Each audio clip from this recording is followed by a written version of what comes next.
এবং আমাদের এই একটা অভ্যুত্থানের মধ্য দিয়ে একটি স্বাধীন সার্বভৌম রাষ্ট্র পেয়েছি। এখানে ছাত্র বাহিনীর ভূমিকা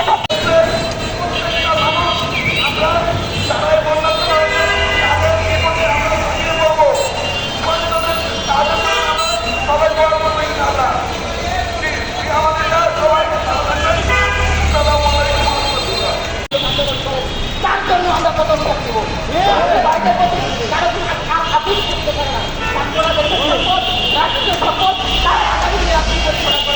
বিভিন্নভাবে বাংলাদেশের স্বাধীন সার্বভৌমত্বের উপরে আবার একটা আঘাত আনার জন্য পায়তারা করছে। আগামীতে যদি ষড়যন্ত্র হয় বাংলাদেশের বিরুদ্ধে, সেটাও আমরা মোকাবেলা করব।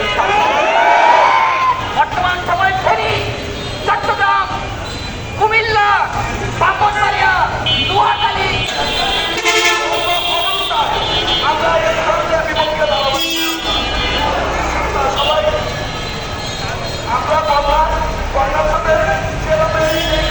করছেন।